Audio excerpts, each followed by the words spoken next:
Greater Bengaluru ಅಭಿವೃದ್ಧಿ ಪ್ರಾಧಿಕಾರದಿಂದ ನೂತನ ಟೌನ್ಶಿಪ್ ವಿಚಾರವಾಗಿ ಬಿಡದಿಯ 2 ಗ್ರಾಮ ಪಂಚಾಯಿತಿಯನ್ನು ಸರ್ಕಾರ ಗುರುತಿಸಿದೆ. ಈ ವಿಚಾರವಾಗಿ ಬಿಡದಿಯ ಹೊಸೂರು ಗ್ರಾಮದಲ್ಲಿ ರೈತರು ಸುದ್ದಿಗೋಷ್ಠಿ ನಡೆಸಿದರು. ಬೈರಮಂಗಲ ಕಂಚುಗಾರನಹಳ್ಳಿಯ ಗ್ರಾಮ ಪಂಚಾಯಿತಿ ವ್ಯಾಪ್ತಿಯಲ್ಲಿ ರೈತರಿಗೆ ನೋಟಿಸ್ ಜಾರಿ ಮಾಡಿದ್ದು, ಜಿಡಿಬಿಎ ಇಂದ ವಿಚಾರಣೆಗೆ ಹಾಜರಾಗಲು ತಿಳಿಸಿದ್ದಾರೆ. ಇದೇ ಮೇ ತಿಂಗಳ 28ರಂದು ಕಂದಾಯ ಭವನದಲ್ಲಿರುವ ಜಿಡಿಬಿಎ ಕಚೇರಿಗೆ ಬರಲು ತಿಳಿಸಿದ್ದಾರೆ ಎಂದು ಆಕ್ರೋಶಗೊಂಡ ರೈತರು ಸುದ್ದಿಗೋಷ್ಠಿ ಕರೆದು ಮಾತನಾಡಿದರು. ಯಾವುದೇ ಕಾರಣಕ್ಕೂ ನಮ್ಮ ಭೂಮಿ ಕೊಡುವುದಿಲ್ಲ. ನಾವು ನಮ್ಮ ಭೂಮಿಯಲ್ಲಿ ಬೇಸಾಯ ಮಾಡಿಕೊಂಡು ಬದುಕುತ್ತೇವೆ. ಇಲ್ಲಿ ಟೌನ್ಶಿಪ್ ಅವಶ್ಯಕತೆ ಇಲ್ಲ. ಸರ್ಕಾರ ರೈತರನ್ನು ಒಕ್ಕಲೆಬ್ಬಿಸಬಾರದು. ಸಿಎಂ ಡಿಸಿಎಂ ಬಂದು ರೈತರ ಅಭಿಪ್ರಾಯ ಕೇಳಿ ನಂತರ ನಿರ್ಧಾರ ಮಾಡಬೇಕು. ನಮ್ಮ ಮೇಲೆ ದಮನಕಾರಿ ನೀತಿ ಸರಿಯಿಲ್ಲ. ಈ ಯೋಜನೆಯನ್ನು ತಕ್ಷಣವೇ ಕೈಬಿಡಬೇಕು. ಬೈರಮಂಗಲ ಕಂಚುಗಾರನಹಳ್ಳಿ ಪಂಚಾಯತ್ ವ್ಯಾಪ್ತಿಯ 25ಕ್ಕೂ ಹೆಚ್ಚು ಗ್ರಾಮಗಳನ್ನು ಗುರುತಿಸಿದೆ. 25 ರೈತರಿಗೆ ನೋಟಿಸ್ ಜಾರಿ ಮಾಡಲಾಗಿದೆ. ಈ ನೋಟಿಸ್ ತೆಗೆದುಕೊಳ್ಳದಿದ್ದರೆ ರೈತರ ಭೂ ಸ್ವಾಧೀನ ಪ್ರಕ್ರಿಯೆಗೆ ರೈತರ ಸಮ್ಮತಿ ಇದೆ ಎಂದು ನೋಟಿಸ್ ಜಾರಿ ಮಾಡಿದ್ದಾರೆ. ವಕೀಲರನ್ನು ನೇಮಿಸಿಕೊಂಡು ಬನ್ನಿ ಎಂದರೆ ವಕೀಲರಿಗೆ ಫೀಸ್ ಕೊಡುವವರು ಯಾರು? ಜಮೀನು ಪಡೆದುಕೊಳ್ಳಲು ಹುನ್ನಾರ ಮಾಡಿದ್ದಾರೆ. ರೈತರ ಮುಂದಿನ ಪೀಳಿಗೆಯನ್ನು ಸರ್ಕಾರ ಹಾಳು ಮಾಡುತ್ತಿದೆ. ಅನ್ನದಾತರ ಬೆನ್ನೆಲುಬು ಮುರಿಯುವ ಕೆಲಸ ಮಾಡುತ್ತಿದೆ. ನಾವ್ಯಾರು ರೈತರ ಭೂಮಿ ಕೊಡಲು ಸಿದ್ಧರಿಲ್ಲ. ಅಧಿಕಾರಿಗಳೇ ನೇರವಾಗಿ ಮಾತನಾಡಿ.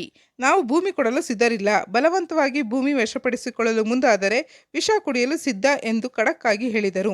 ಜಿಲ್ಲಾಧಿಕಾರಿಗಳಾಗಲಿ ಹೈಕೋರ್ಟ್ ಮಾಜಿ ನ್ಯಾಯಾಧೀಶರನ್ನಾಗಲಿ ಭೂ ಸ್ವಾಧೀನ ನ್ಯಾಯಾಲಯಕ್ಕೆ ನ್ಯಾಯಾಧೀಶರಾಗಿ ನೇಮಕ ಮಾಡಿದರೆ ನಾವು ನ್ಯಾಯಾಲಯಕ್ಕೆ ಭಾಗವಹಿಸುತ್ತೇವೆ ಎಂದು ಗ್ರಾಮ ಪಂಚಾಯಿತಿ ಸದಸ್ಯ ಎಚ್.ಸಿ. ಹರೀಶ್ ಕುಮಾರ್ ಕಿಡಿಕಾರಿದರು. ಈ ಸುದ್ದಿಗೋಷ್ಠಿಯಲ್ಲಿ ರೈತ ಮುಖಂಡರಾದ ಹೊಸೂರು ಗ್ರಾಮದ ಕೃಷ್ಣ, ಎಚ್.ಎಸ್. ಮಂಜುನಾಥ್, ಹರೀಶ್ ಕುಮಾರ್, ಶಿವರಾಮ್, ಎಚ್.ಎಸ್. ಪ್ರದೀಪ್, ಬೈರಮಂಗಲ ಗ್ರಾಮದ ಶ್ರೀನಿವಾಸ್ ರೆಡ್ಡಿ, ಚೌಕಹಳ್ಳಿ ರವಿಕುಮಾರ್ ನಾಗರಾಜ್, ಅರಳಾಡು ಸಂದ್ರದ ಕೆ. ರಾಮಯ್ಯ, ಅಶ್ವಥ್, ರಾಮಚಂದ್ರು, ಶ್ರೀಧರ್, ಕೆ. ರೇವಣ್ಣ, ವೆಂಕಟಾಚಲಪ್ಪ ಮತ್ತಿತರರು ಭಾಗವಹಿಸಿದ್ದರು. ಅಂದರೆ ನಾವು 16ನೇ ತಾರೀಕು ರೈತರೆಲ್ಲ ಸೇರಿ ನಾವು ಹೋರಾಟ ಮಾಡಿದ್ದು, ಪಾದಯಾತ್ರೆ ಮಾಡಿದ್ದು, ಬಸವನಪುರದಿಂದ ಡಿ.ಸಿ ಕಚೇರಿವರೆಗೂ ಮಾಡಿದ್ದು. ಸೊ ಈ ಪಾದಯಾತ್ರೆ ಮಾಡೋದಕ್ಕೆ ಮುಂಚೆ ನಾವು ಅಕ್ವಿರೇಷನ್ ಬೇಡ ಅಂತ ನಾವು ಅರ್ಜಿ ಹಾಕಿದ್ದು. ನಮ್ಗೆ ಯಾವುದೇ ಕಾರಣಕ್ಕೂ ಅಕ್ವಿರೇಷನ್ ಬೇಡ, ನಮ್ಮ ರೈತರುಗಳನ್ನ ಒಕ್ಕಲೆಬ್ಬಿಸಬೇಡಿ ಅಂತ ಹೇಳಿದ್ದು. ಸೊ ಈಗ ಅದು 1 ತಿಂಗಳು ಟೈಮ್ ಅಂತ ಇರುತ್ತೆ. ಆ ಟೈಮ್ ಮುಗಿದ್ಮೇಲೆ ಇವರು ಎಲ್ಲ ಥರದ್ದು ಪಟ್ಟಿ ಮಾಡೋರೆ. ಅಕ್ವೇರ್ ಯಾರಿಗೆ ಬೇಕು, ಯಾರಿಗೆ ಬೇಡ, ಏನು ಬೇಡ, ಯಾರು ಏನು ಅಬ್ಜೆಕ್ಷನ್ ಹಾಕೋರೋ ಇದೆಲ್ಲ ಇಂಡಿಸಿ ಮಾಡೋರೆ. ಮಾಡಿ ಅದರಲ್ಲಿ 99% ರೈತರುಗಳು ಬೇಡ ಅಂತಾನೆ ಇರೋದು. ಅದನ್ನ ಏನ್ ಮಾಡ್ತಾ ಇದಾರೆ ಈಗ ಅಂದ್ರೆ 15 ಜನ 25 ಜನನ ಕರೀತಾರೆ. ಏನಂತ, ಈ ಭೂ ಸ್ವಾಧೀನಾಧಿಕಾರಿ ಅಂತ ಒಂದು ಕೋರ್ಟ್ ಹಾಲ್ ಮಾಡ್ಕೊಂಡಿದ್ದಾರೆ. ಭೂ ಸ್ವಾಧೀನಾಧಿಕಾರಿ ಅಲ್ಲಿ ಗ್ರೇಟರ್ ಬೆಂಗಳೂರು ಆಫೀಸಲ್ಲಿ ಅವ್ರೇನ್ ಮಾಡ್ತಾವ್ರೆ, ಅವ್ರ ಅರ್ಜಿಗಳು ಈಗ ನಮ್ಗೆ ಬೇಡ ಅಂತ ಹಾಕಿರ್ತೀವಲ್ವಾ, ಕೆಲವ್ರು ಬೇಕು ಅಂತವ್ರೆ, ಕೆಲವ್ರು ಬೇಡ ಅಂದವ್ರೆ. ಇದನ್ನೆಲ್ಲ ಇಂಗ್ಲಿಷ್ ಏನ್ ಮಾಡ್ತಾವ್ರೆ ಅಂದ್ರೆ ಎಲ್ಲಾರು ಒಬ್ಬರು ಕರೀತಾರೆ. ಏನು, ಬ್ರೈನ್ ನ ವಾಶ್ ಮಾಡೋದಕ್ಕೆ. ಯಾಕೆಂದ್ರೆ ರೈತರುಗಳು ಎಲ್ಲಾರು ಬಂದ್ರೆ ಗಲಾಟೆ ಮಾಡ್ತಾರೆ, ಇನ್ನ ಆಗಲ್ಲ, ರೈತರುಗಳನ್ನ ತಡಿಯಕ್ ಆಗಲ್ಲ ಅಂತ ಇವ್ರ ಆಫೀಸರ್ಗಳಿಗೆಲ್ಲ ಇವ್ರು ಚೆನ್ನಾಗಿ ಹೇಳ್ಬಿಟ್ಟವ್ರೆ. ಏನಂತ, ನೀವು ಯಾವುದೇ ಕಾರಣಕ್ಕೂ ರೈತರುಗಳನ್ನ ಕರೀರಿ, ಅವ್ರನ್ನ ಮೈಂಡ್ ವಾಶ್ ಮಾಡಿ ಅಂತ. ಆ ಉದ್ದೇಶದಲ್ಲಿ ಬರೀ 25 ಜನಕ್ಕೆ ನೋಟಿಸು. ಯಾಕೆ ಸ್ವಾಮಿ, ಬೇರೆಯವ್ರು ಯಾರೋ ನಾವು ಅರ್ಜಿಗಳು ಹಾಕ್ಲಿಲ್ವಾ? ಬರೀ 25 ಜನ ಹಾಕಿರೋದು. ಅದರಿಂದ ಇವರು 25 ಜನ ಕರೆದವ್ರೆ. ಯಾವಾಗ, ಈ 28ನೇ ತಾರೀಕು ಕರೆದಿದ್ದಾರೆ. ಅದೇನು ಬ್ಯಾಚ್ ಬೈ ಬ್ಯಾಚ್ ಕರೀತಾರೆ. ನಾವೆಲ್ಲರೂ ಹೋಗ್ತೀವಿ, ಎಲ್ಲರೂ ಸೇರಿಸ್ಕೊಳ್ಳಲ್ಲ. ಇವರು ಇಷ್ಟು ಜನನ ಒಳಗಡೆ ಬಿಡ್ತಾರೆ. ಅವ್ರನ್ನ ಕೇಳ್ತಾರೆ ಏನು ಎತ್ತ ಅಂತ. ನಮ್ಮ ರೈತ ಬಾಂಧವರು ಅಲ್ಲಿ ನೋಟಿಸ್ ಇಸ್ಕೊಂಡು ಒಳಗಡೆ ಹೋಗ್ತಿರಲ್ಲ, ಅವ್ರು ಹೇಳಿ ಯಾವುದೇ ಕಾರಣಕ್ಕೂ ನಾವು ವಿಷ ಕುಡಿತೀವಿ ಹೊರತು ನಾವು ಭೂ ಸ್ವಾಧೀನಕ್ಕೆ ನಮ್ಮ ಜಾಗ ನಾವು ಕೊಡಲ್ಲ ಅನ್ನೋ ಒಂದೇ ಮಂತ್ರ, ಇದನ್ನೇ ಹೇಳ್ಬೇಕಷ್ಟೇ.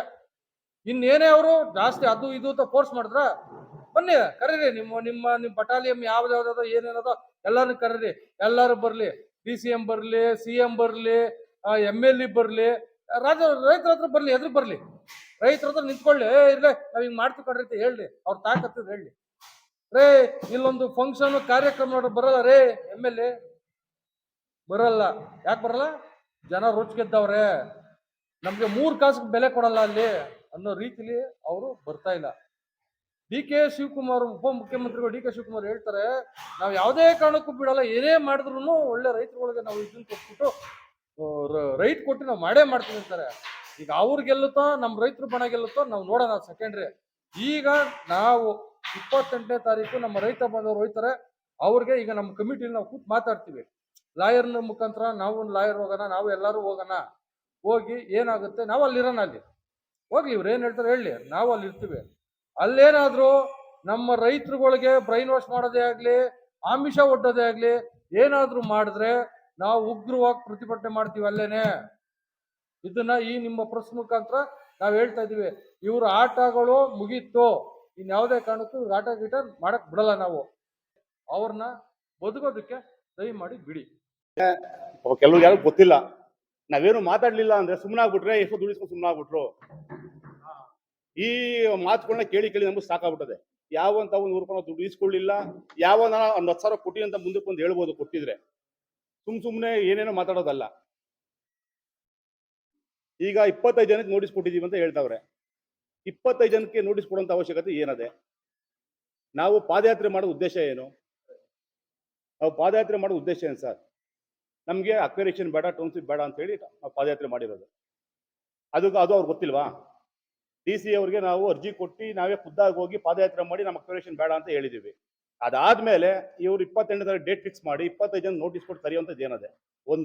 ಒಂದು ರೂಮ್ ಒಳಗಡೆ 25 ಜನ ಸೇರ್ಸ್ಕೊಂಡು ಮಾಡ್ತಾರೆ. ಆ 25 ಜನ ಏನ್ ಆನ್ಸರ್ ಕೊಟ್ರು, ಆ ಅಧಿಕಾರಿಗಳು ಏನ್ ಬರ್ಕೊಂಡ್ರು ಅಂತ ಯಾರು ಗೊತ್ತು? ಈ ರೈತರುಗಳು ನಮ್ಮ ಅಕ್ವೇರೇಷನ್ ಬೇಡ ಅಂತ ಹೇಳ್ಬಿಟ್ಟು ಬಂದಿರ್ತಾರೆ. ಅವರು ಇಲ್ಲ ರೈತರು ಒಪ್ಕೊಂಡು ಹೋಗೋರಂತ ಹೇಳ್ತಾರೆ. ಯಾರು ಕೇಳ್ತಾರೆ ಹೇಳಿ? ಈಗ ರೈತರುಗಳನ್ನ ಕೇಳ್ತಾರೆ. ರೈತರುಗಳನ್ನ ಯಾರು ಅಕ್ವೇರೇಷನ್ ಬೇಡ ಅಂತ ಹೇಳಿರ್ತಾರೆ ಒಳಗಡೆ. 25 ಜನ ಮಾತ್ರ ಕರೆದಿರೋದು. ಆ ಅಧಿಕಾರಿಗಳು ಏನ್ ಮಾಡ್ತಾರೆ, ರೈತರುಗಳನ್ನ ಒಪ್ಕೊಂಡವ್ರೆ ಅಂತ ಹೇಳ್ತಾರೆ. ಅದಕ್ಕೆ ನಮ್ಮ ಹತ್ರ ಯಾವುದೇ ರೀತಿ ಸಾಕ್ಷಿ ಇಲ್ಲ. ಯಾವುದೇ ಟಿವಿ ಮುಂದೆ ಆಗ್ಲಿ, ಯಾವುದೇ ಪ್ರೆಸ್ ಮುಂದೆ ಆಗ್ಲಿ ಅವ್ರು ಮಾತಾಡ್ತಾ ಇಲ್ಲ. ಯಾವುದೋ ರೂಮ್ ಒಳಗಡೆ ಕರ್ಕೊಂಡು ಮಾತಾಡ್ತಾವ್ರೆ. ಜೊತೆಗೆ ಇನ್ನೊಂದು, ಕುಮಾರಸ್ವಾಮಿ ಅವರು ಅಕ್ವೇರೇಷನ್ ಮಾಡೋರು ಅಂತ ಇವತ್ತವರೆಗೂ ಹೇಳ್ತಾನೆ ಅವ್ರೆ. ಆಯ್ತಪ್ಪ, ಕುಮಾರಸ್ವಾಮಿ ಅವರು ನಮಗೆ ಮೋಸ ಮಾಡ್ಬಿಟ್ರು, ರೈತರಿಗೆ ಅಕ್ವೇರೇಷನ್ ಮಾಡಿ ಟೌನ್ಶಿಪ್ ಮಾಡಿ ನಮ್ಮ ನಾಳೆ ಮಾಡ್ಬಿಟ್ರು, ಒಪ್ಕೋತೀನಿ. ಈಗ DK ಶಿವಕುಮಾರ್ ಸಾಹೇಬ್ರ ಅವರಲ್ಲ, ರೈತರು ಉದ್ಧಾರ ಮಾಡ್ತೀನಿ ಅಂತ ಹೇಳ್ತಾವ್ರಲ್ಲ, ಕೈ ಬಿಡ್ಲಿ. ಅವಾಗ ಅವ್ರನ್ನ ದೇವ್ರು ಅಂತ ನಾವೇ ಹೇಳ್ಬಿಡ್ತೀವಿ. ಇಲ್ಲಿ ರಾಜಕೀಯ ಏನು ಬೇಕಾಗಿಲ್ಲ. ಕುಮಾರಣ್ಣ ಮೋಸ ಮಾಡ್ಬಿಟ್ಟವ್ರೆ, ನೀವು ಒಳ್ಳೇದ್ ಮಾಡ್ರಿ. ಅದೆಲ್ಲ ಬಿಟ್ಬಿಟ್ಟು 25 ಜನ ಅಂದ್ರೆ ಏನ್ 24 ಹಳ್ಳಿಗೆ ಇದು ಅಕ್ವೇರೇಷನ್ ನಡೀತಾ ಇರೋದು. 10,000 ಎಕರೆ ಜಮೀನು ಇರೋದು. ಎಲ್ಲಾ ಜನ ಕರೆದಿ DC ಅವರೇ ಆಗ್ಲಿರಿ, ಇವ್ರು ಯಾರೇ ನಮ್ಮ ಕರೆಯಕ್ಕೆ, ಇವ್ರು ಕರಿತಾವ್ರಲ್ರಿ, ಏನಪ್ಪ ಅವ್ರ ಗ್ರೇಟರ್ ಬೆಂಗಳೂರು ಕರಿತಾವ್ರಲ್ರಿ ನಮ್ಮನ್ನ, ಅವ್ರು ಯಾರೇ ನಮ್ಗೆ ಕರೆಯಕ್ಕೆ? DC ಅವ್ರಿಗೆ ಏನ್ ಇದಿಲ್ವೇನ್ರಿ? DC ಅವರೇ ಕರೆದು ಒಂದು ಸಭೆ ಮಾಡ್ಲಿ ಬಿಟ್ರು, ಜನಗಳನ್ನ ಕರೆದು ಕರಿತೀರಿ ಯಾವಾಗ ಕರೆಯೋದು? ಇವರು 25 ಜನ ಕರೆದ್ಬಿಟ್ಟು ಏನೇನ್ ಬೇಕಲ್ಲ ಸೈನ್ ಮಾಡಿ ಒಪ್ಪಿಸ್ಕೊಬಿಟ್ಟು ಆಮೇಲೆ ಕರಿತೀನಿ ಅಂದ್ರೆ ಈ ದೌರ್ಜನ್ಯಗಳೆಲ್ಲ ಬೇಡ. ನಮ್ಮ ಇವ್ರಿಗೆ ಹೇಳ್ತೀವಿ, ಯಾರಿಗೆ? ನಮ್ಮ DK ಶಿವಕುಮಾರ್ ಸಾಹೇಬ್ರಿಗೆ ಹೇಳ್ತಾ ಇರೋದು, ಈ ದೌರ್ಜನ್ಯ ಬೇಡ ಸ್ವಾಮಿ. ರೈತನ ಉಳಿಸೋದಾದ್ರೆ ನೀವು ಅಕ್ವೇರೇಷನ್ ಕೈ ಬಿಟ್ಟು ಉಳಿಸ್ರಿ. ಅದ್ ಬಿಟ್ಬಿಟ್ಟು ಏನೇನೋ ದೌರ್ಜನ್ಯ ಮಾಡಿ ರೈತನ ಯಾಕೆ ಹಾಳು ಮಾಡ್ತೀರಿ? ಕರೀರಿ, 10,000 ಎಕರೆ ಜಮೀನ್ದಾರನ್ನು ಕರೀರಿ, ಎಲ್ಲಾರು ಒಂದ್ ಸಭೆ ಮಾಡ್ರಿ. ನೀವು ಏನು ಇದೆ, 3 ದಿನಕ್ಕೂ ಒಂದೊಂದು ಪೇಪರ್ ಸ್ಟೇಟ್ಮೆಂಟ್ ಕೊಟ್ಬಿಡೋದು ನೀವು. ನಾವು ಹಂಗ್ ಮಾಡ್ತಾ ಇದೀವಿ, ಹಿಂಗ್ ಮಾಡ್ತಾ ಇದೀವಿ. ಅಲ್ಲ ರೀ, ಈಗ ರೈತರು ಬರ್ಲಿಲ್ಲ ಅಂದ್ರೆ ಅಕ್ವೇರೇಷನ್ ಒಪ್ಕೊಂಡವ್ರೇನು ಅರ್ಥ ಏನ್ರಿ? ರೈತರು ಒಬ್ಬ ಮುಸಾರೆಲ್ಲ ಮಲಗಿರ್ತಾನಪ್ಪ, ಅವ್ನು ಬರ್ಲಿಲ್ಲ ಅಂದ್ರೆ ಓಕೆನಾ ಒಂದು? ಹೇಳಿ ಸರ್, ಬರ್ಲಿಲ್ಲ ಅಂದ್ರೆ ಓಕೆ ಅಂತೆ. ಯಾವ್ದ್ರ ನ್ಯಾಯ ಇದು? ಕುಮಾರಣ್ಣ ಆದ್ರೂ ಅಕ್ವೇರೇಷನ್ ಬೇಡ ಅಂತ ಹೇಳೋದಕ್ಕೆ ಕೈ ಬಿಟ್ಟು ಸುಮ್ಮನೆ ಇದ್ರು. ನೀವು ಅದನ್ನು ಮಾಡ್ತಾರೆ, ನೀವು ಕೈ ಬಿಟ್ಬಿಟ್ಟು ಹೋಗ್ರಿ, ಏನೋ ಒಂದಾಗ್ಲಿ ನಮ್ದು. ನಮ್ದು ಜಮೀನು ಉಳಿತಾವೋ ಹೋಯ್ತಾವೋ ನೆಕ್ಸ್ಟ್ ನಮ್ಗೆ. ನೀವು ಬಿಟ್ಬಿಟ್ರಿ ಕೈನ, ಕುಮಾರಸ್ವಾಮಿ ಬಿಟ್ಬಿಟ್ರಿ ಕೈನ. ನೀವು ರಾಜಕೀಯ ದ್ವೇಷ ಮಾಡ್ಕೊಂಡು ಕುಮಾರಣ್ಣ ಹಂಗ್ ಮಾಡೋರು, ಇವ್ರು ಹಂಗ್ ಮಾಡೋರು ಅಂತ ಹೇಳಿ ಯಾಕೆ ರೈತರ ಮನೆ ಹಾಳು ಮಾಡ್ತಾ ಇದೀರಿ?